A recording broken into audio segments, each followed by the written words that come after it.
24টা ballistic missile charge করছে। তো এখন যদি বলা হয়, চায়না দুইজন স্পোক্স পারসন কি বলেছে জানেন?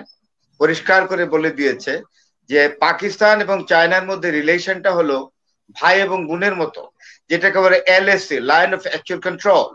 সেটার উপরে চায়না তার ফোর্স ডিপ্লয় করবে। আকসাই চীন দিয়ে চায়না তার ফোর্স ডিপ্লয় করে রাখবে এবং অরুণাচল দিয়ে ডিপ্লয় করবে, লাদাখে ডিপ্লয় করবে।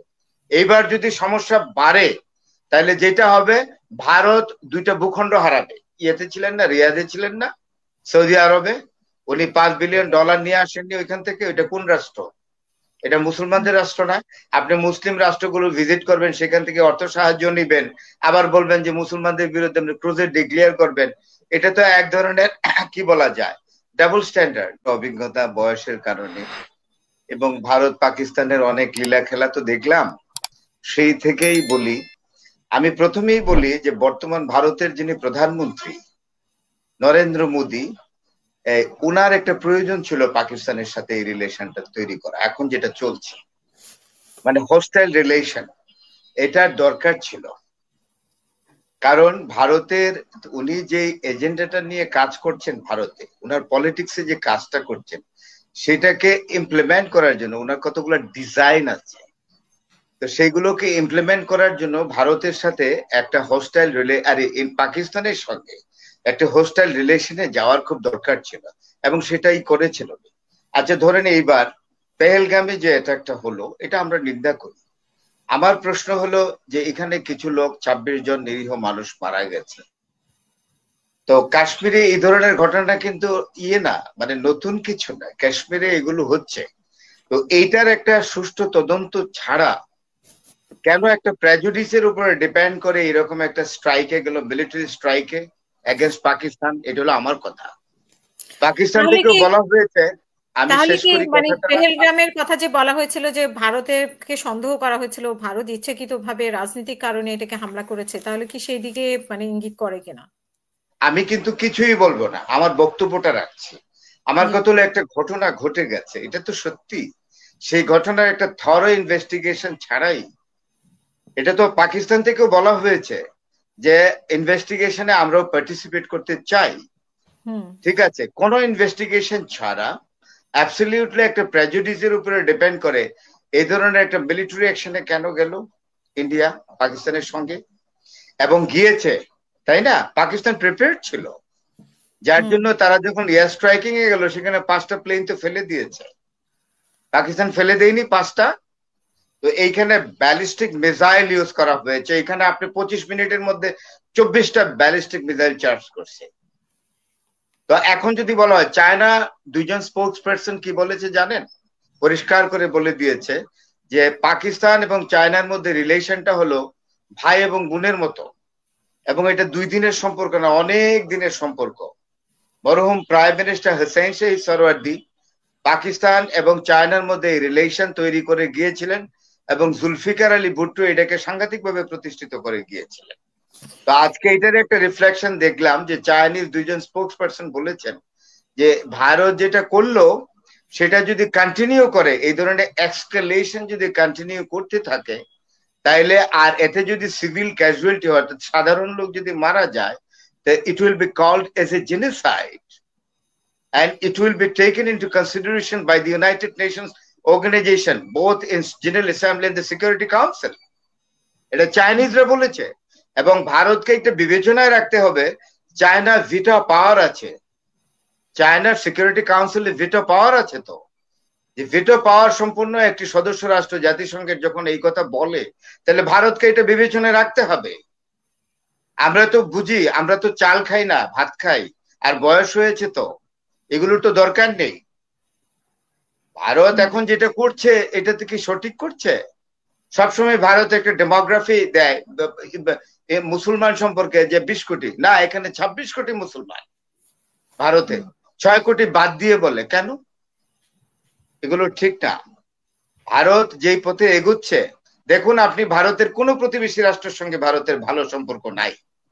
এখন আপনি বলেন উপর্যুপরি যদি সার্জিক্যাল স্ট্রাইক বলেন বা একদম আর্মস স্কিরমিশেস এক্সকালেশন বলেন, অর্থাৎ এই যে টেনশনকে আরো এসকালেট করে যদি মিলিটারি স্ট্রাইকিং এর মাধ্যমে ইন্ডিয়া, পাকিস্তান টেরিটরির উপরে। ভারতের এটা কি জানা নেই যে পাকিস্তানের নিউক্লিয়ার পাওয়ার আছে? পাকিস্তান নিউক্লিয়ার পাওয়ার কেন করেছে? ভুট্টো তো বলেছিল যে পাকিস্তান আণবিক শক্তি সম্পন্ন হবে, প্রয়োজনে ঘাস খাবে পাকিস্তানের লোকজন, তাহলেও করবে। এটা কি because of the deterrence of power between the two countries? এটা তো বুঝতে হবে যে পাকিস্তানের নিউক্লিয়ার পাওয়ার আছে। তো তো ভারত কতটুকু এগোতে পারবে এগুলো করে? এখন যদি তাই করে তো চায়না তো টেনজিবল থ্রেট করেছে। চায়নার টেনজিবল থ্রেটটা কি? যদি ভারত এগোয় তাহলে চায়না তার সীমান্তে সৈন্য সমাবেশ করবে। এখন 2100 কিলোমিটার আছে চায়না এবং ভারতের মধ্যে, যেটাকে বলে LAC, line of actual control. সেটার উপরে চায়না তার ফোর্স ডিপ্লয় করবে। আকসাই চীন দিয়ে চায়না তার ফোর্স ডিপ্লয় করে রাখবে এবং অরুণাচল দিয়ে ডিপ্লয় করবে, লাদাখে ডিপ্লয় করবে। এইবার যদি সমস্যা বাড়ে তাহলে যেটা হবে, ভারত দুইটা ভূখণ্ড হারাবে। একটা হলো লাদাখ নিয়ে যাবে এবং অরুণাচল নিয়ে যাবে চিরদিনের জন্য। আপনি কি জানেন না যে একটা ম্যাপ চায়না তৈরি করে রাখছে যেখানে অরুণাচলকে ইনক্লুড করছে চাইনিজ টেরিটরি হিসাবে? তো ভারত তো এই হিসাব মাথায় রাখতে হবে। মোদী সাহেবের মতো এরকম মানে মনোভাব নিয়ে চললে কি ভারত চলবে? ভারত তো ভারত একটা ইউনিয়ন টেরিটরি। ভারত কিন্তু বাংলাদেশের মতো রাষ্ট্র না। এটা অনেকগুলো 28-29টা রাষ্ট্র, তারা একটা কমন এগ্রিমেন্টের মাধ্যমে তারা একটা রাষ্ট্রীয় জীবনযাপন করে, যার সেন্ট্রাল রাজধানী হলো দিল্লি। ইউনিয়ন টেরিটরি এটা। সুতরাং কোন রকম যদি এরকম সমস্যা হয় তাইলে ইউনিয়ন টেরিটরি গুলোর মধ্যে যে স্টেটস গুলো আছে এগুলোর মধ্যে কমিশন বাড়বে।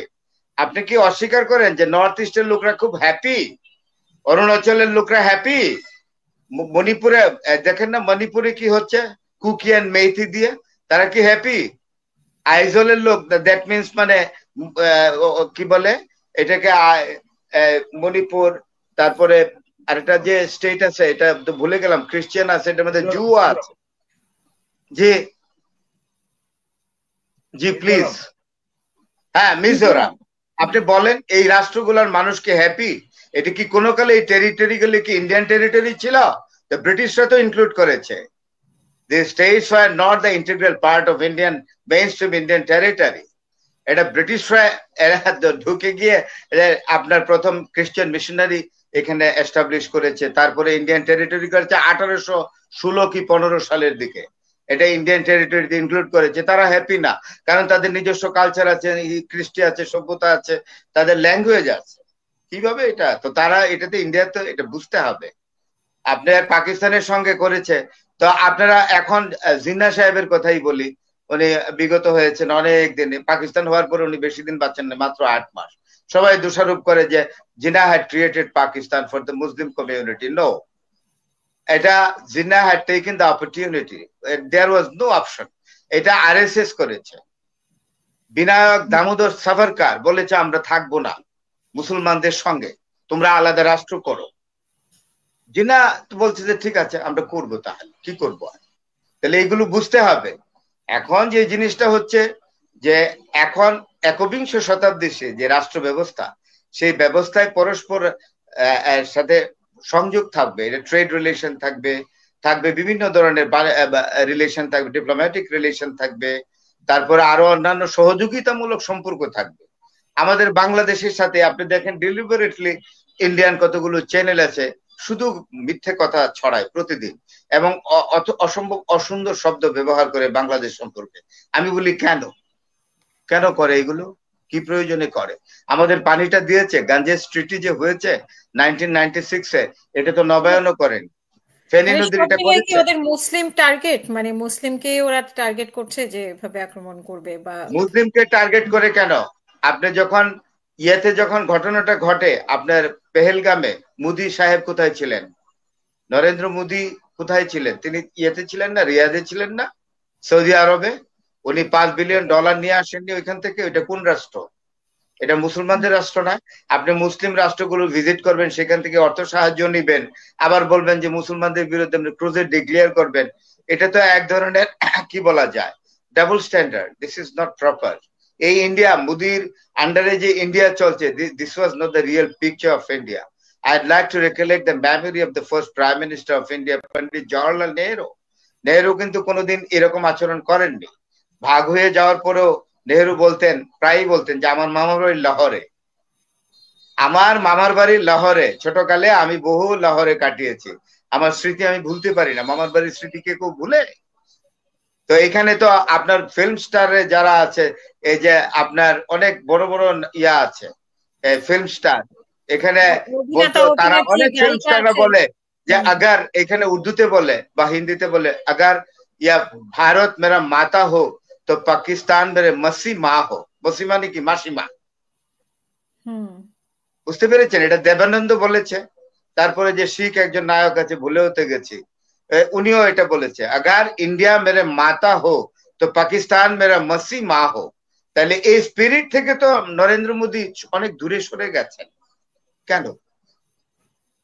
এটা তো ঠিক না। উনি কি আসলে উনি কি চাচ্ছেন? হঠাৎ করে এরকম একটা, আপনি জানেন তো এই যে পেহেলগামে এটাকে, অন্যান্য সময় তো 20 গজ 40 গজ পর পর আর্মি থাকে, এটা তো আসলে তো কাশ্মীর তো গ্যারিসন সিটি হয়ে গেছে। 20 25 30 40 গজ দূরে দূরে যেখানে আর্মি থাকে, ওই দিন থাকলো না কেন ওইখানে? আর এটা investigation demanded by even by Pakistan. কেন ইনভেস্টিগেশন না করে প্রেজুডিসের উপরে এত বড় মিলিটারি ইয়েতে স্ট্রাইকে গেল এবং সিভিল ক্যাজুয়ালিটি তৈরি করছে কেন? আবার জয়শঙ্কর একটি কথা বলেছেন যে কাশ্মীর সমস্যার সমাধান হবে কি, যে পাকিস্তান কন্ট্রোল কাশ্মীরকে ইন্ডিয়া নিয়ে নিবে, জোর করে নিয়ে নিবে। তাই পাকিস্তান কি তখন আঙুল চুষবে? তার নিউক্লিয়ার বম গুলো কি করবে? পানিতে ডুবিয়ে রাখবে? এগুলো কথাবার্তা তো ডিপ্লোম্যাটিক কাজ না। উনি তো একজন ক্যারিয়ার ডিপ্লোম্যাট। জয়শঙ্কর একজন career, he was the foreign secretary of India. He exactly had so many important positions in diplomatic mission. উনার মতো একজন ম্যাচিউর ডিপ্লোম্যাট এখন উনি এক্সটার্নাল অ্যাফেয়ার্স মিনিস্টার। উনি যদি এই কথা বলেন, এটা কি কোনো সেন্টিমেন্ট হইতে পারে যে উনি এখন দখল করে ফেলবে অকুপাইড কাশ্মীর? তাইলে চায়না বসে থাকবে? আপনি জানেন না গিলগিট এবং বালদিস্তানের মাঝখান দিয়ে চায়নাকে একটা করিডোর দিবে পাকিস্তান নীতিগতভাবে এগ্রি করেছে। এবং চায়না যে গোয়াদার পোর্ট কন্ট্রোল করে, গোয়াদার পোর্টটাই তো তৈরি করেছে চায়না বালুচিস্তানের। তাহলে আপনি মিলিটারি স্ট্রাইকিং করবেন পাকিস্তানের উপরে বারবার, তো চায়না তার প্রপার্টিজ গুলো, পাকিস্তানে যেটা আছে ভেরি ইম্পর্টেন্ট প্রপার্টি, যেটা গোয়াদার পোর্ট, যেখানে নেভাল বেজ আছে চায়নার, এবং সেখানে তারা নেভাল ব্যাকিং শুরু করে দেবে পাকিস্তানকে, এবং অ্যারাবিয়ান সিতে ঢুকতে দিবে না ইন্ডিয়াকে, এবং আপনি ইন্ডিয়ান ওশনে ঢুকতে দিবে না চায়না। কি করবে? আর এখন যে আমেরিকার প্রেসিডেন্ট যিনি আছেন, উনিও তো নিন্দা করেছেন যে ভারত যে অ্যাটাকটা করলো পাকিস্তানের উপরে, এটা পুরুষ সূচিত, এটা ঠিক হয় নাই। ডোনাল্ড ট্রাম্পের মতো এত বন্ধু, বড় বন্ধু ইন্ডিয়ার, ভারতের, উনিও তো এই মন্তব্য করেছেন। আপনি কি আশা করেন যে চায়না যদি নেভাল স্ট্রাইকিং শুরু করে ইন্ডিয়াকে, আপনার ইয়াতে, আপনার particularly in Indian Ocean and Arabian সিতে, তাইলে আপনি কি মনে করেন যে এখানে ইন্ডিয়া, পাকিস্তান আইসা, সরি, আমেরিকা এসে এটাকে ইন্ডিয়াকে উদ্ধার করে দিবে? No, never. I don't think so. I am not a military person. I am not a strategic expert, but I can exactly assume it by my common sense. America will not come. তো সুতরাং আমি যেটা বলছি যে আমরা যারা উপমহাদেশের মানুষ, এই উপমহাদেশের 3টে দেশ, একটা হলো বাংলাদেশ, পাকিস্তান এবং ভারত, আমরা শান্তিপূর্ণভাবে বসবাস করতে চাই। We do not see any kind of arms competition among the 3 countries. আর আমাদের দেশে আমাদের বাণিজ্য ব্যবসার ক্ষতি হবে এটা কন্টিনিউ করলে।